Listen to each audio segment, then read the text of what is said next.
Bonjour, bonsoir. Deuxième épisode des Chroniques Gynéennes. La dernière fois, on a parlé de la création, comment le monde était apparu, l'univers, la naissance des races, les dieux, les piliers, les aimés, les licornes. Ah non, il n'y avait pas de licornes. Et aujourd'hui, comme promis, on va parler des elfes. Parce que si les vrais sont des fans des nains, votre serviteur inclus, ce qui est important dans un univers de fantasy, c'est des elfes, surtout quand on n'a pas beaucoup d'imagination. Mais vous verrez avec le temps que ça, j'y ai pallié un minimum. Alors aujourd'hui, on va parler des elfes. Les elfes qui sont la première race non originelle du monde de Nura. Alors Nura, je vous l'avais dit, c'est le nom de la planète où le pilier de la vie, Vélania, donc la grande déesse de la vie, a donné naissance à sa plaine de jeu, on va dire ça comme ça. Pour ce faire, elle s'est fait aider des 8 aimés. Pour faire un petit résumé, Ambléar, celui du feu, Valera, celle de l'air, Unur, celui de la terre, Celinda, celle de l'eau, Lilka et Dalchi, ceux de la lumière et de l'ombre, Selendar, celui de la vie, retenez principalement celui-ci, et également Alnor, celui de la mort. Alors, avec tout ce petit monde, elle a créé le monde de Nura, où sont apparues des races telles que les sirènes, les griffons, les dragons, solaires et lunaires, je vous le rappelle, mais également des calès, qui sont des êtres lézardesques, des humanoïdes lézardesques. Et Vélania, quand elle a vu tout ça, eh bien, elle s'est dit que elle allait créer la vie de zéro. Elle allait créer sa propre race. Alors vous me direz, oui, mais elle a donné naissance avec Selendar à tout ce qu'il y a là. De base, c'est elle qui a donné naissance à toutes les races. Pourquoi est-ce qu'elle fait ça maintenant ? Eh bien maintenant parce qu'elle va créer une race à son image. Elle va avoir des petits délires divins, comme ça, de créer une race à son image. Quand est-ce que ça se passe ? Nous sommes pré-bannissement. Alors pour ceux d'entre vous qui ont vu la première vidéo sur la chronique des aimés, je vous encourage à aller la voir parce qu'on va en avoir besoin aujourd'hui. Le bannissement, c'est le moment où Unur a puni son fils Yorek pour les perversions qu'il a effectuées sur la création et qui a arraché la partie nord du continent de Nura et qui a eu donc des conséquences terribles sur le continent entier. Nous sommes donc ici pré-bannissement. Le monde est encore jeune, les races sont encore jeunes. Et Vélania va donner naissance à la race des elfes. Elle va se saisir de rayons de lumière du soleil et de branches de chêne. Alors pourquoi ? Parce que c'est poétique. Et donner naissance aux premiers elfes. Elle va le faire dans la région ouest du continent qui est l'Échine. Et elle va le faire en particulier dans la partie centrale de l'Échine, on va dire. Vraiment là où le marqueur de l'Échine est actuellement en fait sur la carte. Elle va d'abord donner naissance aux 3 premiers elfes qui vont être Cornis, Raella et Eria. Ces 3 elfes ont chacun des atouts, une personnalité et des qualités et des défauts très différents. Cornis, en particulier, le seul homme de la triplette, est très fougueux, très fort, a énormément de courage, mais très pragmatique, très martial.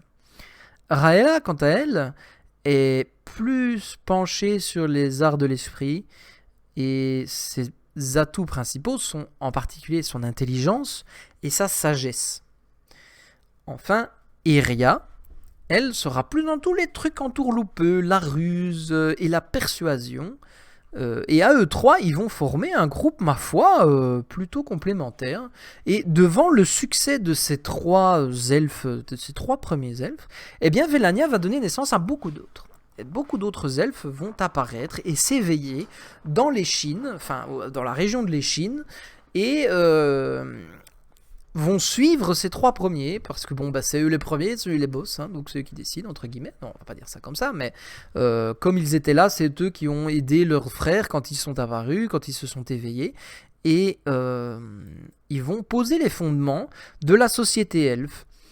Alors Cornis, le garçon de la triplette, comme je vous l'ai dit, l'homme, va créer l'ordre des guerriers, donc une armée, va créer le bras armé de la société elfe de l'époque et baser le fondement de cette armée sur l'honneur. Cette ordre de guerriers va devenir très très rapidement le plus prestigieux de la nouvelle société elfe, si bien que de jeunes elfes apportaient l'honneur sur leur famille rien qu'en s'enrôlant dans l'armée. S'ils étaient acceptés dans l'armée, c'était « Oh là là, mon fils, ma fille s'est engagée dans l'armée, c'est incroyable ». Donc Cornys va fonder cette armée très honorable et très respectée, prestigieuse, qui va être chargée de défendre la société elfe. Contre, au début, les bêtes sauvages, etc. On est d'accord, il y a des ours peut-être, il y a des tigres, que sais-je, dans cette région. Ensuite, il y a Raella, qui, elle, du fait de son intelligence et de sa sagesse, va un peu de facto diriger. Elle va devenir la dirigeante de la société. Elle va gouverner et ses idéaux sont principalement l'équilibre et donc la justice. Elle va toujours travailler à maintenir la justice et un équilibre parmi la société elfe, ce qui fait qu'elle sera très aimée de son peuple. D'ailleurs, elle avait, par souci d'équilibre, elle avait instauré un système de vote pour dire que si tous les X, peu importe, un peu comme chez nous, mais bon, si un jour vous pensez que je ne suis plus digne de régner, eh bien vous pouvez faire un vote et je céderai ma place à la personne que vous élirez. Et personne ne proposa ce vote. Enfin, le vote a eu lieu, mais à chaque fois c'est elle qui gagna. C'est elle qui resta à la tête de la société elfe jusqu'à sa mort. Jusqu'à sa mort? Mais enfin, les elfes sont immortels? Eh bien non. Les elfes ne sont pas immortels. Ils sont soumis aux règles du monde de Noura, et donc ils ont la vie que Selendar a donnée, et Alnor, l'aimé de la mort, vient de temps en temps les chercher quand leur heure est venue. Donc les elfes ne sont pas immortels. Ils vivent extrêmement longtemps, plusieurs siècles, mais ils ne sont pas immortels.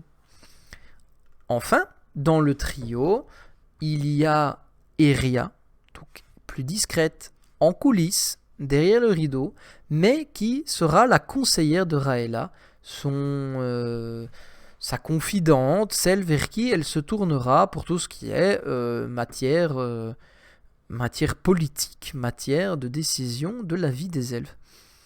Mais Eria n'est pas que ça. Eria est également extrêmement curieuse et intéressée par la nature, par ce qui l'entoure, par la faune et la flore de la région de l'Échine, de la région où les elfes sont nés, évidemment. Et elle va, à l'aide de certains autres qui vont se joindre à elle, rédiger de nombreux traités de science sur les animaux et les plantes de la région, ce qui va permettre à la société elfe d'énormes avancées en matière de médecine, par exemple, ou encore en termes de technologie, etc. Évidemment, Cornys sera ravi de l'utiliser à des fins militaires. Et donc ces trois premiers, eh bien, ils vont être appelés comme ça. Les premiers, ce seront les trois premiers de la culture, de la société elfe, et seront toujours connus comme ça. À travers les âges, quand on fera référence aux premiers, eh bien, ce sera toujours eux, Cornys, Raella et Eria. Et ça, c'est le premier âge, c'est l'apparition des elfes, et je n'ai pas mis la diapo, voilà, ils sont apparus dans cette région, bon, évidemment, c'était déjà visible avant, ils sont apparus dans cette région. Maintenant, il y a eu un petit couac. Parmi les races qui étaient présentes, si vous avez vu la première vidéo, il y avait les Kalès, qui étaient des êtres reptiliens, qui vivaient dans la partie sud du continent. Donc sur cette petite carte, où on voit, mais il y a des nains, il y a des humains, c'est marrant cette carte. Alors oui, les nains avaient déjà été créés par Kaléos, et pas en parallèle, mais à un moment, les humains s'éveillèrent également dans la partie centre-est du continent de Nura. Mais en néanmoins, ce que vous voyez sur la carte en violet, c'est tout l'empire Kalès. et il y a une frontière avec les elfes, et ça va poser problème. En effet, les Káleth, déjà, ont voulu tabasser les dieux quand ils se sont révélés à eux. Alors vous pensez bien qu'une bande de hippies aux cheveux blonds et avec des fleurs dans les cheveux, ça va pas les arrêter. Et au contraire, ils vont même être jalousés, les elfes. Ils vont voir ce qu'ils sont capables d'accomplir, ils vont voir leur technologie grandir, et ils veulent ça. Et ils veulent aussi les richesses de leur région. Et les Káleth sont des êtres belliqueux. Ils aiment tâter du gourdin, ils aiment taper sur les gens, ils aiment planter des épées là où il ne faut pas. Enfin, des épées, à ce temps-là, c'était surtout des piques et des lances. Du coup, va arriver le moment de la première guerre. La première guerre qui va opposer les Káleth à leurs voisins du nord, les elfes. Alors, évidemment, lorsque les premiers raids Káleth sont arrivés chez les elfes, Cornys, le chef de l'armée de l'époque, évidemment n'a pas vu les choses d'un très bon œil et a rameuté toutes ses troupes vers le sud afin de tâter du lézard. Autant dire qu'à ce moment-là, les sacs en peau de crocodile faisaient fureur. La guerre ne dura pas longtemps, cela dit. Parce que, comme je viens de le dire à l'instant, les Káleth, à l'époque, la technologie Káleth, c'était des lances en bois, et c'était pas fou, c'était limite des pierres et des morceaux de bois. Donc face à la technologie elfe, qui elle, était déjà presque... je veux dire, ils avaient découvert la forge, ils avaient réussi à extraire des minerais, etc. Donc ils avaient une avance technologique que les Káleth cherchaient, mais hélas, n'étaient pas prêts à faire face. Ils n'étaient pas prêts à faire face à cette avance technologique. Du coup, la guerre ne dura qu'une dizaine de jours, et les pertes furent terribles du côté des Káleth. Il y a eu des pertes également du côté des elfes, parce que les Káleth, contrairement aux elfes, étaient très nombreux. Il y avait 10, allez, ça va pas exagérer, mais 5 Káleth par elfe, et ils les envoyaient à l'appel, et du coup, à l'appel en 2 mots, et du coup, les elfes gagnèrent, mais malgré tout, il y eut des pertes. Et les Káleth sont une société principale. Alors oui, mais là on parle des Káleth, parle-nous des elfes. Oui, on va y venir. C'est important de poser les bases. Les Káleth sont une société basée sur le prestige au combat. Ce qui fait que plus tu es haut dans la société, plus en général, c'est que tu as défoncé des gars avant. Et les généraux Káleth sont des combattants extrêmement talentueux, qui ne reposent pas uniquement sur leurs morceaux de bois ou leurs pierres. Si bien que Cornys, lors de l'assaut final de l'autre côté du fleuve, donc les elfes avaient traversé le fleuve en territoire Káleth, Cornys affronta le commandant en charge du camp Káleth, mais hélas, il perdit la vie. Alors, il vainquit son opposé, son ennemi, mais il y perdit la vie. Ce qui fait que c'est le premier des premiers, le tout premier elfe qui est atteint, qui soit né sur le monde, qui est mort, qui trouva la mort, et cela foudroya la société elfe. Évidemment, ils l'honorèrent, ils lui feraient des funérailles de plusieurs jours. Cornys était un héros puisqu'il s'était sacrifié pour son peuple, et ça toucha profondément la société elfe. Mais il n'y a pas que la société elfe que ça toucha. Il y a eu également une autre personne qui était touchée par cet acte incroyable de sacrifice, se sacrifier pour son peuple, et également la tristesse du peuple après sa disparition. C'est Célendar, donc l'aimé de la vie. Il fut énormément touché et il décida de venir parmi les elfes et de se dissimuler. Donc il a appris aux Káleth, ils étaient révélés tels quels, ça s'était mal passé. Donc ils se sont dit, bon ben là, les elfes, je vais aller les voir, mais voilà, je vais me cacher, je vais me faire passer pour l'un d'eux et je vais vivre avec eux. Et il resta avec eux pendant très longtemps. Il resta avec eux si longtemps qu'il vit également les funérailles de Râella et de Éria, donc les 2 autres premières. Donc à ce moment-là, les 3 premiers sont morts, Et la société elfe est un peu perdue. Parce que, évidemment, depuis des siècles, ils étaient dirigés par les mêmes personnes. Ces trois phares qui les menaient dans le monde, entre guillemets. Et maintenant, ils ont disparu et ils sont un petit peu perdus. Et Selendar, toujours dissimulé parmi eux, essaya de leur apporter du réconfort, de leur apporter de l'espoir, leur dire que les choses allaient continuer. Et évidemment, les elfes choisirent un nouveau dirigeant, choisirent un nouveau chef de l'armée, un nouveau conseiller, etc., etc. La vie ne s'arrêta évidemment pas à la mort des premiers, mais pour les elfes, elle changea énormément. Et finalement, Selendar dut partir. Il fut appelé pour un jugement, un petit gars, Yorek, qui avait fait des choses pas très jolies. Et il fallait punir un peu ce gamin-là. Donc Selendar fut appelé à retourner auprès de ses frères et sœurs, on va dire ça comme ça. Lui, il en a épousé aucun, donc l'inceste, c'est pas trop son truc. Dut retourner parmi les autres aimés. Mais il ne pouvait pas quitter les elfes comme ça. Il ne pouvait pas quitter les elfes comme ça. Et il se révéla donc à eux.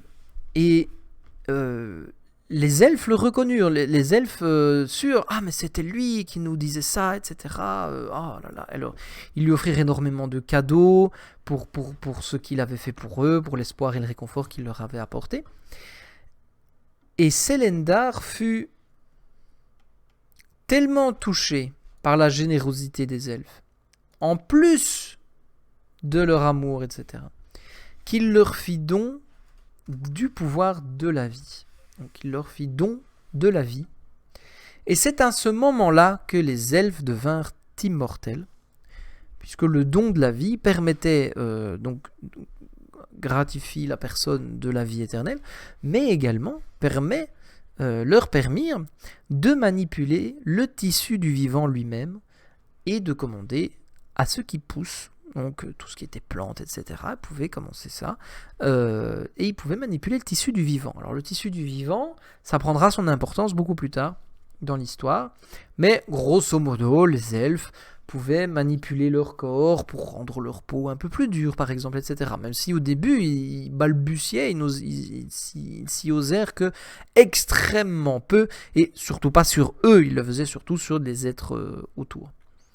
Donc, évidemment, les elfes, comme je l'ai dit, devinrent immortels, mais la maladie ou la guerre pouvaient toujours les prendre. Hein. Ils n'étaient pas devenus immortels, genre leurs bras ne repoussaient pas, etc., etc.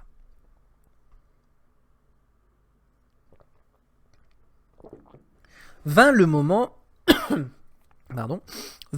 du bannissement. Donc, rappelez-vous, le bannissement, on met toutes les créatures perverties par Yorek dans la cime, dans le sommet. Dans le sommet, et Unur arrache le sommet du continent et le bannit de l'autre côté du monde. Cela a un impact terrible. Le monde est brisé, le monde change, les terres bougent, et énormément des villages et villes construites par les elfes durant les premiers millénaires sont simplement rasées. Alors pas toutes, pas entièrement, mais énormément.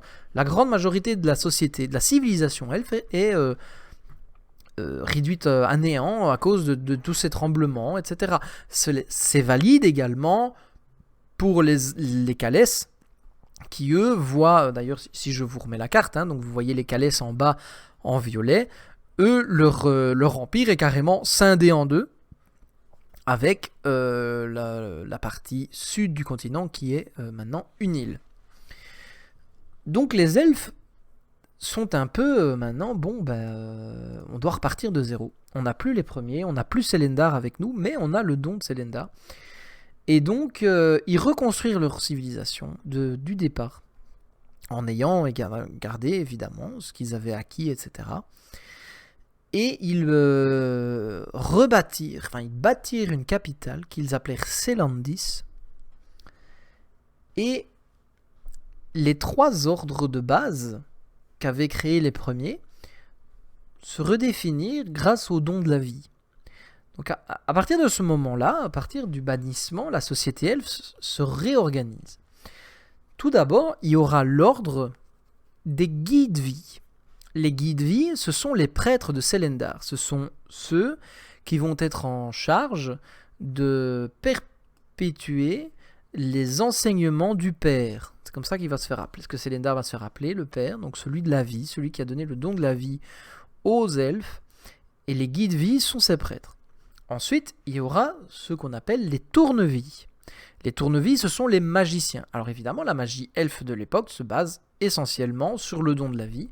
Donc ce sont ceux qui vont manipuler le tissu du vivant, qui vont manipuler les choses qui poussent à des fins militaires ou à des fins civiles, ça, ou à des fins personnelles, peu importe. Enfin, il y a Bonjour Valou. Bonjour Valou, tu arrives en plein truc, j'espère que tu vas piger quelque chose. Enfin, après les guides-vie et les tournevis, il y a ceux qu'on appelle il y a l'ordre de la garde de flèche qui est le prolongement, une spécialisation de l'armée qui est mais attention, quand je dis prolongement de l'armée, c'est la garde de flèche et l'armée, il y a toujours les deux. C'est juste que la garde de flèche, c'est un peu l'élite puisqu'ils peuvent également utiliser la magie. Donc il y aura ces trois ordres, les guides-vie, les tournevis et la garde flèche. Mais alors pourquoi est-ce qu'on en a besoin ? Les guides-vie, parce que principalement vont servir de corps religieux. Les tournevis, les magiciens, parce qu'on les a, donc voilà. L'armée. Mais l'armée, pourquoi ? Parce que évidemment, le bannissement n'a pas arrêté les raids Calès. Les Calès, donc qui vivent au sud. Bon, je n'ai pas de carte à jour avec après le bannissement, mais l'Empire Calès est toujours là, l'Empire Calès est toujours jaloux, l'Empire Calès est toujours belliqueux, et les sacs à main, il faut du cuir de lézard pour les faire. Donc du coup, non, pas ça, évidemment. Donc les raids Calès vont continuer au fil des années et ne vont pas forcément s'arrêter. C'est pour ça que les elfes ont de toute façon toujours besoin d'une armée. Il n'y a pas de souci, je le dis, vous pouvez m'interrompre, vous pouvez poser des questions, ce n'est pas grave. Et c'est même encouragé, comme ça met à jour les défauts de mon histoire. Alors du coup, maintenant on a une région qu'ils vont appeler Sala, qui dans leur langue veut dire éveil. C'est très original puisque c'est là que les elfes se sont éveillés. Et à partir de ça, à partir de ce corps de trois ordres, alors évidemment, il y a ces trois ordres, mais c'est pas tout ce qu'il y a. Il y a toujours des civils, il y a toujours des gens qui sont pas membres de ces ordres. Hein. C'est un peu, je vais essayer de faire un parallèle. C'est un peu comme des guildes. Hein. On les rejoint ou on les rejoint pas. Vous pouvez utiliser la magie si vous n'êtes pas un tournevis et inversé, enfin pas inversement, parce que si vous êtes dans les tournevis, vous êtes un magicien, etc. Et à partir de là, la société elfe va vraiment exploser. Puisque les enseignements de Célendar vont offrir ce corps, cet ordre, ce cocon d'organisation, et la société elle va vraiment évoluer à une vitesse incroyable. La région est riche, la région est luxuriante, les elfes sont sages, si bien que... Alors ils ont des mines dans les crêtes aux dragons, alors... Pas de carte. Ah, quoique si j'ai peut-être une carte, mais pas ici. Mais les crêtes aux dragons, ce sont en fait tout l'espace montagneux à droite de Sala. Pourquoi les crêtes aux dragons ? C'est parce qu'en fait, la partie à l'est, c'est la demeure des dragons solaires. Alors, dragons solaires, dons d'Ambléard, cracher le feu, etc. Alors, les elfes sont gentils, mais par contre, les dragons n'aiment pas qu'on vienne jouer chez eux. Du coup, le barbecue est promis à quiconque va par là sans être invité. Donc, ils ont les mines, ils ont les connaissances, ils ont les forêts pour le bois, ils ont les plaines pour les pâturages et pour leurs fermes, ils sont sages, ils sont érudits et ils ont l'avenir devant eux. Alors, comme je le disais, évidemment, les Calès venaient de temps en temps les titiller, mais la garde de flèche était l'élite et les gardait aisément chez eux, les repoussait facilement, ainsi qu'avec l'armée régulière. Hein. Donc voilà, donc l'empire de Shandor avec la capitale de Kalessa. Hein. Donc voilà, cela évidemment veut dire quelque chose en Calès, mais je ne suis pas encore bilingue dans cette langue-là. Mais alors vous allez me dire, oui, mais les elfes, en fait, ils ont tout pour eux.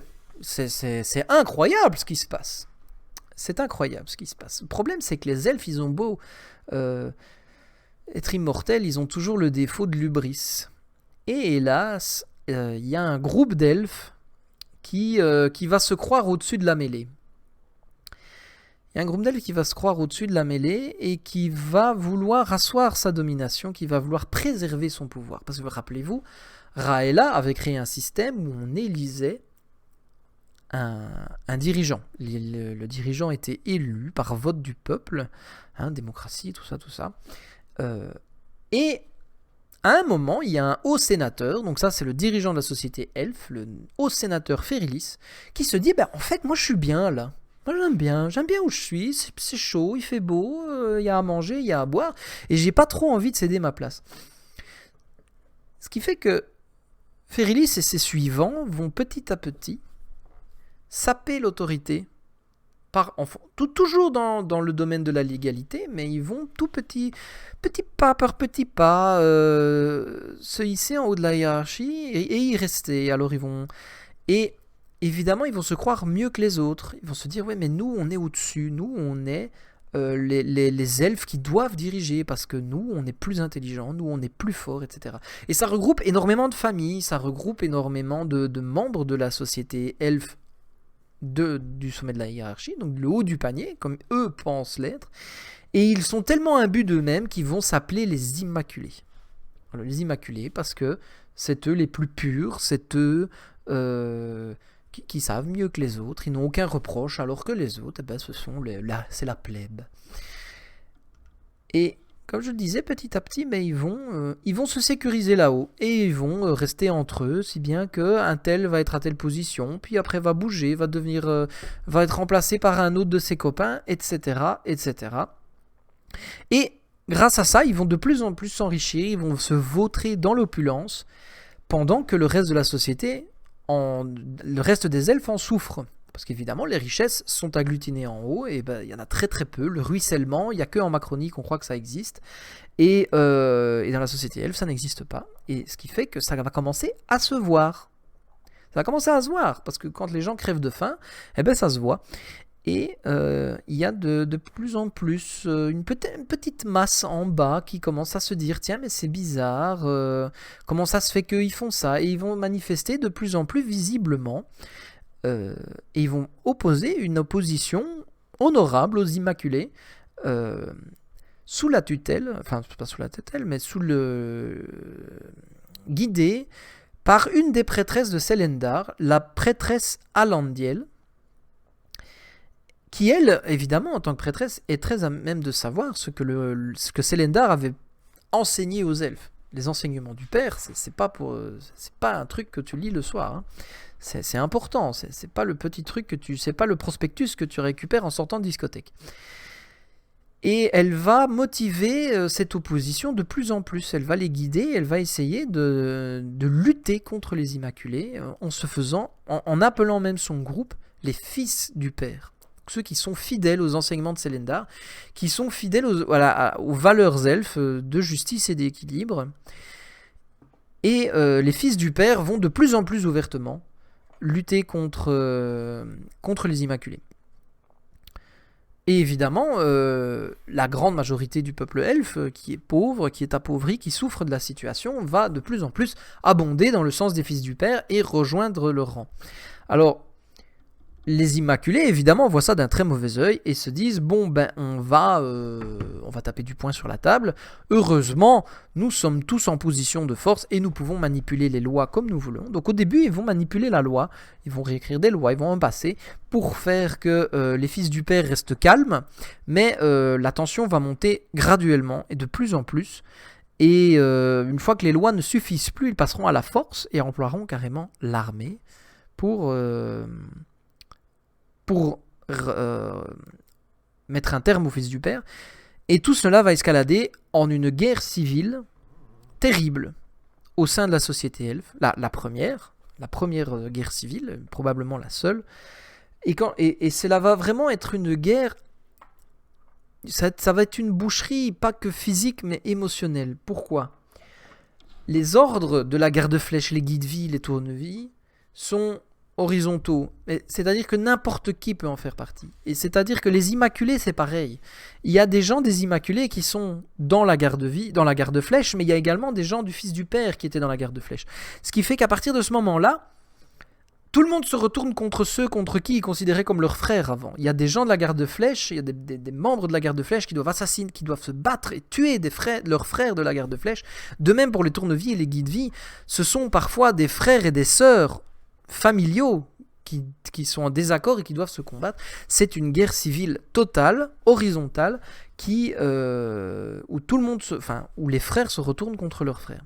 Et donc c'est terrible, c'est vraiment terrible. Et il va falloir garder de l'ordre là-dedans, parce que c'est très difficile. Les Immaculés, évidemment, se croient un peu... voilà. Donc ils n'ont pas trop de mal à garder les choses, puisque c'est eux qui doivent défendre leur richesse. Mais les Fils du Père en souffrent énormément. Mais heureusement, ils étaient menés par des gens très charismatiques, qui auront un impact incroyable sur la société elfe durant la guerre civile, mais également après. Alors la première, évidemment, c'est Alandiel, donc la prêtresse de Célendar, qui mène les Fils du Père, qui sert de chef spirituel et idéologique, et meneuse idéologique aux Fils du Père. Mais il y a également le général Ogunai. Alors le général Ogunai, c'était le général de l'armée régulière. Donc, c'est-à-dire qu'il y a la garde de Flèche, qui est l'élite, qui utilise la magie également, mais il y a toujours l'armée régulière, les péons qui ne savent pas utiliser la magie. Et Ogunai était un général de l'armée régulière, et qui s'est rangé du côté des Fils du Père, et a amené évidemment son expérience, son expertise, et son savoir militaire, ce qui va énormément faire pencher la balance en faveur des Fils du Père dans de nombreux combats. Ensuite, il y avait également le capitaine Akion, de la garde de Flèche. Alors là, on a carrément un membre de l'élite de l'armée. Alors, c'est un capitaine, c'est pas le grand chef, c'est pas le général, c'est pas celui qui gère la garde de Flèche. Ce qui est terrible, c'est parce que ça sous-entend que le chef de la garde de Flèche était du côté des Immaculés. Mais après tout, les Immaculés ont bien tout rangé. Ils ont mis le plus de pions de leur côté. Enfin, il y a l'archimage Shadran. Shadran qui est un membre des Tournevis. Alors c'est un archimage. Là, c'est, je veux dire, proportionnellement en termes de hiérarchie, il est dans les Tournevis plus haut placé que Akion, parce qu'Akion n'est qu'un simple capitaine. Shadran, c'est pas Jol Clodo, c'est vraiment un tournevis très puissant qui sait ce qu'il fait avec la magie, et il va également amener énormément d'atouts dans le deck, dans les cartes. C'est Exodial maudit des Fils du Père, et ils vont vraiment faire pencher la balance en faveur des Fils du Père. Alors la guerre durera plusieurs mois. C'est vraiment pas une guerre comme la première guerre contre les Calès qui durera quelques jours. Ici, les forces sont assez équilibrées puisqu'on a des gars balèzes des deux côtés, on a un savoir égal, plus ou moins égal des deux côtés. Le nombre est pas le même. Évidemment, les Fils du Père sont plus nombreux, mais également c'est la plèbe. C'est pas les gens de l'armée formée. C'est beaucoup plus de civils qui vont se battre aux côtés des membres des Fils du Père, ce qui fait qu'ils n'ont pas la connaissance, ils n'ont pas le talent, enfin pas le talent, mais les capacités de combattre aussi bien que les Immaculés, qui eux sont plus l'élite de la société. Et hélas, dans une guerre de plusieurs mois comme ça, où les frères se retournent contre leurs propres frères, les pertes vont être terribles. La société elfe va se vider de son sang, littéralement, et leur nombre va décroître de manière terrible. Néanmoins, finalement, les Fils du Père arrivent à repousser les forces des Immaculés jusqu'au cœur de Celandis, donc leur capitale, jusqu'au palais sénatorial. Le palais sénatorial où siège le haut sénateur Férilis, donc le chef, normalement, le chef élu de la société elfe. L'assaut est mené par Shadran et Akion, donc le capitaine de la garde de Flèche et l'archimage Shadran des Tournevis. Ils s'introduisent dans le palais sénatorial. Évidemment, y a des têtes qui roulent sur le passage, et ils arrivent quand même à capturer Férilis, le haut sénateur Férilis, le chef des Immaculés, ainsi que ses numéros 2, enfin ses bras droits, entre guillemets. Et alors, à ce moment-là, au moment où Férilis et ses suivants sont arrêtés, sont capturés par les Fils du Père, on coupe la tête du serpent, et là, c'est tout le château de cartes qui tombe, tous les Immaculés se disent, bon ben voilà, c'est tout, voilà, parce que courage, fuyons.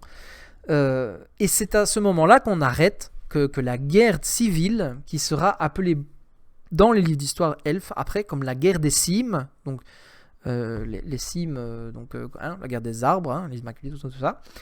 Mais cette guerre laisse la société elfe exsangue. Il y a eu des traumatismes énormes pendant cette guerre, et il faut tout reconstruire. Outre, peut-être pas en architecturalement parlant, puisqu'il n'y a pas eu de destruction comme lors du bannissement où toutes les villes ont été rasées, etc. Mais il faut tout reconstruire en termes de société. Il faut reconstruire la confiance entre les ordres, entre les différents ordres. Il faut reconstruire la confiance entre les individus. Et ça, cela va demander énormément de temps et de travail. À la fin de cette guerre, Alandiel, donc la chef spirituelle et la meneuse des fils du père, est choisie pour succéder à Férilis en tant que haute sénatrice.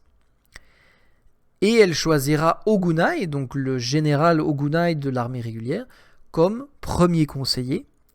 Et à eux deux, ils vont tenter, avec l'aide d'Akion et de Shadran, de reconstruire la société elfe, de reprendre leur place dans le monde après cette guerre civile terrible. Ceci termine la première partie des chroniques sur les elfes. Donc là, les elfes sont à genoux et il va se passer énormément de choses dont on parlera dans la deuxième partie. La deuxième partie qui traitera du schisme elfe, le schisme, hein, et également de la naissance des changeants. Mais ça, on en reparlera dans une autre vidéo.